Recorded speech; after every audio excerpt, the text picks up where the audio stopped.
এই যে ফলই মাছ, এটাও খাবো। এই দুইটা মাছ খাবো একসাথে। তোমার কি কোনো সমস্যা?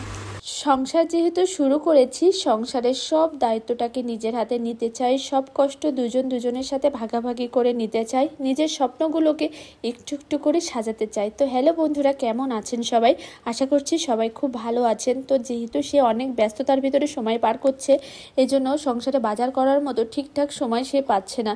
তো আজকে ছেলের অফ ডে ছিল, আমি ছেলেকে নিয়ে বাজার করতে চলে এসেছি। আর এই সময়টাতে আসলে অনেক ফ্রেশ মাছ পাওয়া যায়, নদীর মাছ পাওয়া যায়, ভীষণ সুন্দর সুন্দর মাছ পাওয়া যায়।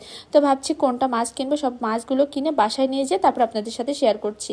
তো এই যে এখানে অনেকটা পরিমাণে মাছ কিনেছি আমি। এখানে পুঁটি মাছ কিনেছি। পুঁটি মাছগুলোর কিন্তু অনেক দাম, 700 টাকা করে কেজি চাচ্ছিল। তো আমি আর এক জায়গা থেকে বেশ অল্প কিছুটা দামে কম পেয়েছি, সেখান থেকে নিয়ে এসেছি। আর এখানে 5 মিশালি মাছ ছিল, সেটা নিয়েছি 1 কেজি। আর কিছুটা সবজি বাজার করেছি। এখন এগুলো কেটে কুটে ফ্রেশ করে নিয়ে তারপরে রান্না করতে চলে যাব। যেহেতু সে অনেকটা ব্যস্ততার সময় পার করছে, তার মানে কি বলবো, সে নিজে ঠিকঠাক খাওয়ারও সময় পাচ্ছে না। এই জন্য আমি তাকে আর প্রেশার না দিই। নিজের হাতে সংসারের কাজ করার মধ্যে একটা আলাদা মজা লুকিয়ে আছে, তাই না? এখন আমি রান্না করতে চলে যাব, আর দেরি করবো না। বেশ কথা বলতে বলতে বেশ কিছুটা মাছ আমি ভেজে নিয়েছি। মাছগুলো কেটে কুটে ফ্রেশ করে ফ্রিজে ভাগে ভাগে রেখে দিয়েছি, যখন যেটা খাবো তখন সেটা বের করে নিব। আমি আবার মাছ, আর ছোটো মাছ হোক বা যে কোনো মাছ হোক, আমি ফ্রিজে ওভাবে রাখতে পারি না। আমি ফ্রেশ করে তারপরে ফ্রিজে রাখি। যত কষ্ট, নিজের সংসারের কাজকর্মকে নিজের হাতে করার মধ্যে একটা শান্তি লুকিয়ে থাকে। এই সংসারটা তো আর আমি একদিনে পাইনি, সংসারটা পেতে আমার 4টে বছর পার করতে হয়েছে। 4টে বছর পরে আমি আমার সংসার জীবনটাকে পেয়েছি। তো যাই হোক, ভাবছি যে রান্না বান্না হয়ে গেলে সে আসলে পরে একসাথে খাবো। ডাল ভাত হলেও একসাথে দুজনে খাওয়ার মধ্যে একটা তৃপ্তি লুকিয়ে থাকে। সে বাসায় না আসলে আমি একদমই তৃপ্তি করে খেতে পারি না। সে বাসায় আসলে আমার মনে হয় আমি অল্প একটু খাই আর বেশি খাই, আমার মানে আত্মাটা ভরে যায় দুজন যখন সামনাসামনি বসে খাবারটা খাই। আর যেহেতু আজকে বাটা মশলা সুন্দর করে ফ্রেশ করে নদীর ফ্রেশ মাছ আমি রান্না করছি, তো সে না আসলে তো আমি একদমই শান্তি পাবো না। সে আসলে পরে একসাথে খাবো।